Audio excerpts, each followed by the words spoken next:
करता रहूं। सीताराम वंदना, राधे श्याम वंदना, अंजना के नंदना की बार बार वंदना। सीताराम वंदना,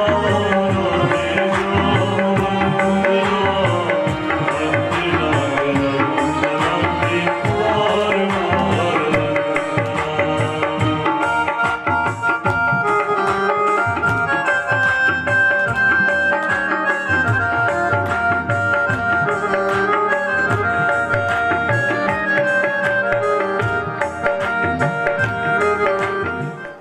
मातृशक्ति का ज्येष्ठ श्रेष्ठ वयोवृद्ध समस्त श्रोताओं का तथा कथा आयोजक प्रभु प्रेमी परिकर का राधे श्याम जी के श्री चरणों में हार्दिक अभिनंदन वंदन स्वागत करते हैं। राधे कृष्ण भगवान की जय। प्रभु की अनुपम कृपा और उनकी ही पुण्य प्रेरणा जो हम सब अपनी इतनी व्यस्त जिंदगी में भगवत कथा श्रवण का भाव रखते हैं, क्योंकि इस युग में सब कुछ है लेकिन किसी के पास समय जब तक रहेगी जिंदगी फुर्सत ना होगी काम से, इसलिए कुछ वक्त निकालो और प्रेम कर लो श्री राधे श्याम से। पूरा जीवन बीत जाएगा, फुर्सत कभी मिलेगी नहीं। इसलिए बड़ा भाग्यमय और दिव्य ये समागम जिसमें हम सब भागवत भगीरथी में अवगाह करने के लिए एक ही भूत हुए हैं। एक गंगा मैया बहती हैं हरिद्वार, और यह भागवत गंगा ही आई है घर द्वार। वहां नहाने के लिए जाना पड़ता है, वक्त निकालना पड़ता है। यहाँ तो बस कथा गंगा घर पहुंच गई है, अब पापों का प्रक्षालन कर पाओ ना कर पाओ उसमें फिर जिम्मेवारी गंगा की नहीं अपनी है।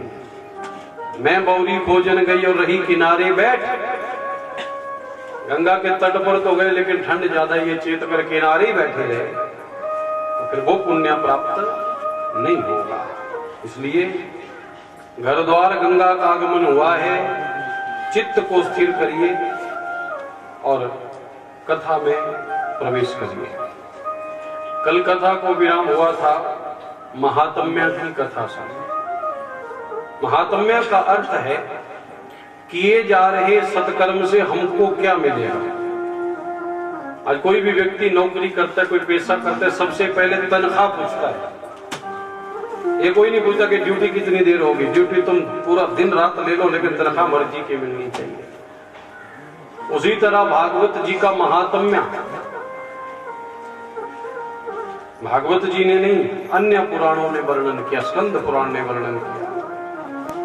हम कहें हम अच्छे हैं तो अपने आप को तो बुरा कोई भी नहीं बोलता, अपने आप को तो गो भी सराय, लेकिन दुनिया कहे अच्छा है तो अच्छा है। तो श्रीमद् भागवत जी की महिमा भागवत जी ने स्कंद पुराण गा रहा है, पद्म पुराण गा रहा है। महात्म्य को जानने का अर्थ ही है, महात्म्य को जानकर भगवत कार्य से प्रभु चरणों से प्रेम बनता है। बाबा तुलसी ने रामचरितमानस में लिखा है, जाने बिनु न होहि परतीति, बिनु परतीति न होहि प्रीति, प्रीति बिना नहीं भक्ति दृढ़ाई, प्रीति बिना नहीं भक्ति दृढ़ाई। जब तक जानोगे नहीं तो उसके विषय में जानकारी नहीं होगी। अब आप बस में सफर कर रहे हो, बगल वाली सीट पे कोई बैठा है, जब तक बात नहीं होगी, वो परदेसी है ना, लेकिन थोड़ा जान आप कहाँ से, वो बताएगा हम यहाँ से, आप कहाँ से, माधर है, वहां से हमारे फूफा जी बुआ जी। अब तो ऐसा भी हो सकता है कि तुम्हारे तो मतलब रिश्तेदार है, लेकिन ये प्रारंभ कब हुआ? जब आपने उससे बात की। बिना जाने उसके विषय में जानकारी नहीं होगी, और बिना जानकारी के किसी के साथ प्रीति नहीं होती है, और प्रीति के बिना, प्रेम के बिना भक्ति दृढ़ हो ही नहीं सकती है। इसलिए कल के कथा प्रसंग में भगवान का ही परिचय आप सबने श्रवण किया। तो महात्म्य के आगे हम बढ़े। प्रथम स्कंद का प्रथम श्लोक मंगलाचरण का। जन्माद्यस्य यतो अनवया, उपस्थिति बुद्धि और चित्त की भी हो, क्योंकि शरीर तो है लेकिन बुद्धि कहीं भटक रही है, तो फिर कथा समझ नहीं आएगी। भागवत रस को पियो, रसिका और भावुका, दो का नाम लिया। बोले बाकियों को नहीं पिलाते, भाई इनकार किसी के लिए नहीं है, सब पिए, जो आए वो पिए, सबके लिए, कोई मना ही नहीं है कि मत आओ। जो भी आया सब पिए, लेकिन दो का नाम इसलिए लिया क्योंकि दो हमेशा पीने के लिए तैयार रहते हैं। बोलिए राधे कृष्ण भगवान की जय। तो भागवत जी का थोड़ा सा परिचय देकर फिर कथा को प्रारंभ किया है। माताओं सज्जनों, बोलिए राधे कृष्ण भगवान। कोई बात नहीं, आजकल आती जाती रहती है, आप बैठे कोई बात नहीं। बोलिए राधे कृष्ण भगवान की जय। बिजली अंदर होनी चाहिए। जब तक अंदर की बिजली भगवान ने करंट दे रखा है, बोलते रहो बोलिए राधे कृष्ण भगवान की जय। सच्चिदानंद भगवान की जय। नैमिखे अनिमिखे क्षेत्रे ऋषया सौनकादयः, सत्रम स्वर्गाय लोकाय सहस्रम सममासत। नैमी शरण्य की पावन धरा पर सौनकादि महात्माओं ने कल प्रश्न पूछा था सूत जी से, अगर याद हो आपको। अज्ञान ध्वांत विध्वंस सूर्य कोटि समप्रभा, सूताख्या ही कथा सारम मम कर्ण रसायन। हे सूत जी महाराज, कोई ऐसी कथा कहिए जो पवित्र को भी पवित्र करे, जो मंगल का भी मंगल करे। तो आज उन्हीं सूत जी के सामने सौनकादि महात्माओं ने 6 प्रश्न रखे। कितने प्रश्न रखे हैं? 6। और इन्हीं 6 प्रश्नों पर भागवत जी की पूरी कथा है। पहला प्रश्न रखा है कि जीव का कल्याण कैसे होता है। हमें ये मानव देह मिली, किस लिए मिली है? 84 लाख योनियों में सबसे श्रेष्ठ योनि अगर कोई है तो मानव योनि है, आप और हम हैं। तो इस देह का कल्याण कैसे होगा, ये पहला प्रश्न किया है जी। दूसरा प्रश्न किया है, शास्त्र 6 हैं, वेद 4, 18 पुराण, 18 उप पुराण, 100 के करीब उपनिषद, शिक्षा, कल्प, छंद, निरुक्त, ज्योतिष, व्याकरण मिलाकर हजारों ग्रंथ हैं। तो सबको इस जिंदगी में पढ़ पाना, तो कोई व्यक्ति जितना मर्जी पढ़ा लिखा हो, कोई डीलिट हो, कोई पीएचडी हो, लेकिन वो एक पर्टिकुलर एक सब्जेक्ट में हो सकते हैं, थ्रू और थोड़ी होता है। होता है जोर से बोले। जो साइंस का होगा उसे साइंस की जानकारी होगी, आर्ट्स का होगा उसे आर्ट्स की होगी, जो संस्कृत का होगा उसे संस्कृत की जानकारी होगी। ये छोटी सी जिंदगी में हम एक स्ट्रीम को भी पूर्णतः जान नहीं पाते, तो इतने सदग्रंथों को जान ले बड़ा मुश्किल है। ये सब शास्त्रों का सार क्या है, जिसे जानकर सब चीजों का ज्ञान हो जाए। शंकराचार्य जी को एक बार एक सम्मेलन में बुलाया गया। जब आदि गुरु शंकराचार्य जी सम्मेलन में आए, लोगों ने पूर्व सूक्त पढ़ना शुरू कर दिया। बोले चुप हो जाओ, मेरे लिए पढ़ने साधारण मंत्र पढ़ो, ये पूर्व सूक्त, ये रुद्र सूक्त उस आदि नियंता भगवान की महिमा है, और भगवान की महिमा वाले श्लोक एक साधारण व्यक्ति की महिमा में नहीं बोले जा सकते। उसमें उस पूर्ण ब्रह्म की महिमा का वर्णन किया है, और उसके बराबर हम उसके तो एक अणु के बराबर भी नहीं बन सकते। बिनु पग चल ही सुन ही बिनु काना, जो बिना पैर के चलता है बिना कान के सुनता है। और हम सारे झंझट में फंसे हैं तो पैर और कान के कारण ही फंसे हैं, और वो बिना कान पैर के सुनता है। हम भगवान की समकक्षता में खड़े हो सकते हैं क्या? नहीं। तो कौन से देवता की पूजा करनी चाहिए, किसकी नहीं करनी चाहिए, ये भी जोड़ दिया साथ में। और तीसरा प्रश्न किया है, भगवान कर्तुम अकर्तुम अन्यथा कर्तुम समर्थ जगदीश्वर हैं, तो भगवान को क्या जरूरत पड़ी धरती पर अवतार लेने की। जिनके पलक झपकने मात्र से संसार का लय और मात्र संकल्प करने से संसार की उत्पत्ति हो जाती है, उन्हें खुद आने की क्या आवश्यकता पड़ी संसार में, क्यों अवतार लेते हैं भगवान। और चौथा प्रश्न जोड़ा है कि अगर भगवान आते हैं तो भगवान के कितने अवतार हुए हैं। पांचवा प्रश्न किया है, जीवन का लक्ष्य क्या है। और छठा प्रश्न किया है, भगवान अगर धरती पर धर्म की स्थापना करने के लिए आते हैं तो कुछ समय, कुछ कालखंड के लिए आते हैं। जैसे कृष्ण 125 वर्ष रहे, फिर वापिस गोलोक धाम चले गए, तो उनके जाने के बाद धर्म की रक्षा कौन करता है संसार में। कोई ना कोई तो होगा जो धर्म की रक्षा करता होगा। और इन्हीं 6 प्रश्नों के ऊपर माता और सज्जनों पूरी की पूरी भागवत जी की कथा है। और शौनक आदि के प्रश्न सुनकर सूत जी बड़े गदगद हो गए, प्रसन्न मन हो गए। लेकिन सूत जी कहते, ऋषियों एक गलती हो गई हमसे। ये क्या गलती हो गई। कहा, आपने पूछा प्रश्न, हमने उत्तर देना शुरू कर दिया, लेकिन जिन गुरुदेव की कृपा से ज्ञान मिला है ना, उन गुरुदेव को याद करना हम भूल गए। तो पहले मैं अपने गुरु के चरणों में प्रणाम कर लूं, तो फिर आपके प्रश्नों का उत्तर देता हूं। भक्ति का सीधा सा अर्थ है भज धातु सेवार्थ में भक्ति शब्द बना है। सेवा करना भक्ति है। मंदिर की सेवा करो भक्ति है। घर में हमको जन्म देने वाले माता पिता की सेवा कर रहे हो भक्ति है। कोई असहाय है, असमर्थ है, अयोग्य है, उसकी सहायता करना भक्ति है। माता सज्जनों, ये भक्ति 2 प्रकार की है। एक है हेतु की, एक है अहेतु की, अप्रतिहता।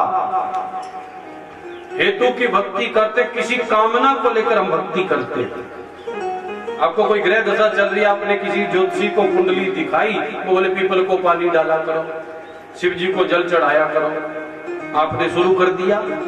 लेकिन अगली बार जब भी आपको पंडित जी 1-2 साल बाद मिलेंगे ना, हमारा ज्यादा अनुभव नहीं है, लेकिन लगभग प्रभु कृपा से 11-12 वर्षों से इस कार्य में संलग्न है, तो आज तक हमको एक भी आदमी ऐसा नहीं मिला जिसने आकर कहा, पंडित जी आप उपाय बता गए थे, बड़ा मौज आ रही है, अब तो पूरी जिंदगी नहीं छोड़ूंगा। वो यही पूछते हैं, पंडित जी टीपा दे के अनोखा नहीं करे तो पिपड़ा पानी दे सिरा पानी देख लो कितने कर दिन देना हो देना की। जोर से बोलो, बंद कर दीजिए। यह हेतु की भक्ति। हम किसी कामना को लेकर कोई यज्ञ पूजन यजन कर रहे हैं, ये हेतु की भक्ति है, कुछ चाहते हैं। और हेतु की भक्ति में काम बनेंगे लेकिन राम नहीं मिलेंगे। अगर उनसे मिलने की चाह है तो भक्ति अहेतु की हो, क्योंकि वो बिना मांगे भी सब दे ही रहे हैं। क्या नहीं मिला है बताइए। जायदाद मिली है, धन संतान मिली है, इतना बढ़िया समाज संसार मिला है, बस ये अलग बात है कि ये खोपड़ियां भरती नहीं है। मरते दम पर भी कोई ना कोई इच्छा रह जाती है, बापूरी राष्ट्र इच्छा थी। अरे भाई, जो 90 साल जी के गया, इच्छाएं पूरी करते करते एक इच्छा और फंसा गया। कई लोग आज हम देखते हैं कई जगह टीबे पे मंदिर बना देते हैं। बोले कभी बनाया छोटा जो मंदिर है, भाई बाप पूरी इच्छा थी। बोले कितने करनी थी? बोले नहीं पता, बड़ी थी पे इच्छा, फॉर्मेलिटी निभा दी हमने। सच्चिदानंद भगवान, राधे कृष्ण भगवान। एक साधु है, उन्होंने एक बड़ी सुंदर बात लिखी है, समझ आया। उसने लिखा, मंदिर टा मसीता टा टा दे जो कुछ टेंदा, एक न टाई दिल बंदे दा मेरा रब दिलां विच रहिंदा। हम मंदिर तो बड़ा सुंदर बनाते हैं, लेकिन परस्पर व्यवहार में हम शून्य हो गए, कोई लाभ नहीं हमारी भक्ति का। भक्ति का सूत्र जोड़ता है, भक्ति तोड़ती नहीं है। भक्ति सूत्रोपनद्धा, हेतु की भक्ति में काम बनेंगे, अहेतु की भक्ति में भगवान मिलेंगे। लेकिन हम लोग तो गिन गिन के नाम लेते हैं। दिन भर में करता है गुनाह अनगिनत, दिन भर में करता है गुनाह अनगिनत, और गिन गिन के नाम लेता है परवरदिगार का। गुनाह करते समय कभी नहीं गिनता कितने के, लेकिन नाम लेता है कितनी, 4 माला करते हैं रोज। और ये जो भक्ति है ना, भक्ति को प्रदर्शन नहीं चाहिए, ये भी ध्यान रखिएगा। पूरे संसार के सदग्रंथों को व्यास जी ने एक में ही लिख दिया है। जो इसमें है बाहर बचे ही कुछ नहीं संसार में। और किस देवता की पूजा करें, किसकी ना करें।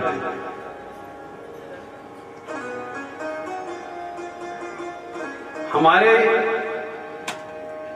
वैदिक क्रम के अनुसार देवताओं की एक पंचायत है, इसमें 5 देवताओं की उपासना का वर्णन है। 5 देवता, सूर्य भगवान,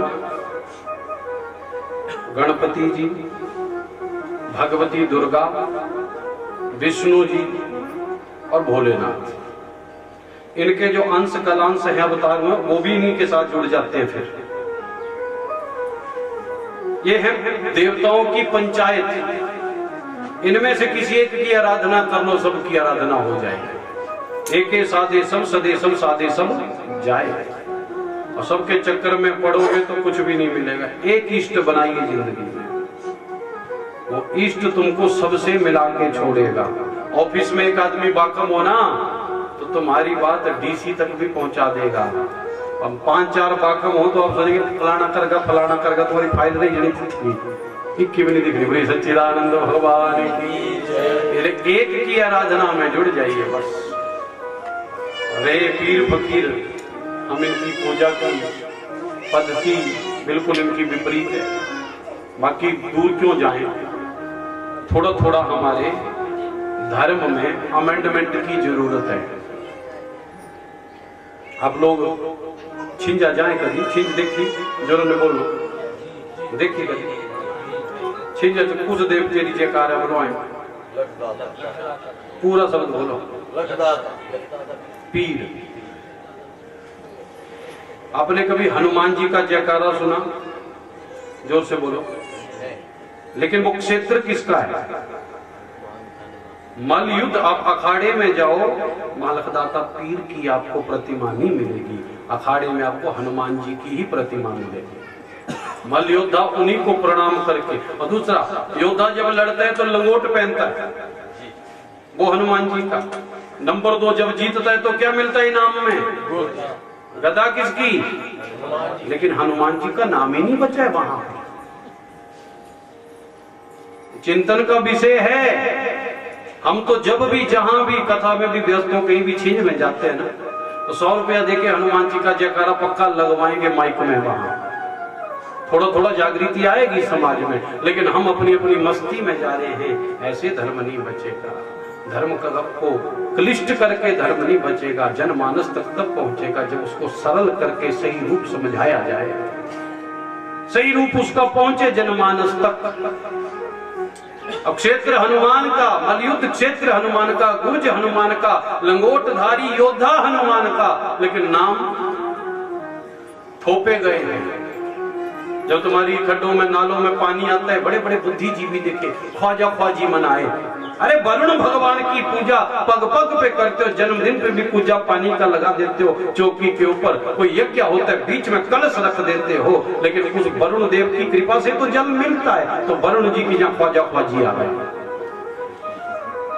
और हम पूज रहे हैं, क्योंकि हमें जानकारी है नहीं। धर्म के प्रति जागृति होना बड़ा जरूरी है। माताओं सज्जनों, मैं लखदाता पीर का विरोधी नहीं, आपका मान्यता है, आप जाते हो जाइए, लेकिन गीता में श्री कृष्ण कहते अर्जुन निज धर्मे निधनम श्रेया पर धर्मम भयावह। अपने धर्म में मौत मिल रही हो और पराये धर्म में स्वर्ग मिल रहा हो तो स्वर्ग से मौत श्रेष्ठ है। राधे कृष्ण भगवान की कौन से देवता की? 5 देवता, इनके जो अंग हैं उपांग हैं उनकी पूजा कर सकते हैं आप। और तीसरा प्रश्न किया है भगवान अवतार क्यों लेते हैं? अब भगवान अवतार लेते हैं जी भक्तों के लिए। एक व्यक्ति बोला पाप बढ़ जाता है तो भगवान आते हैं। बोले पाप के बाप में भी इतनी हिम्मत नहीं कि भगवान को लाने पर बाध्य कर दे। जब पुण्य भगवान को नहीं ला सकता तो पाप लाएगा। पाप की क्या औकात है जो भगवान को लाए? पाप के कारण भगवान नहीं आते, भगवान आते हैं भक्तों का हित करने के। और पापाचार थोड़ा बढ़ने लगता है तो भक्तों का कल्याण करने के लिए भगवान को आना पड़ता है। एक बार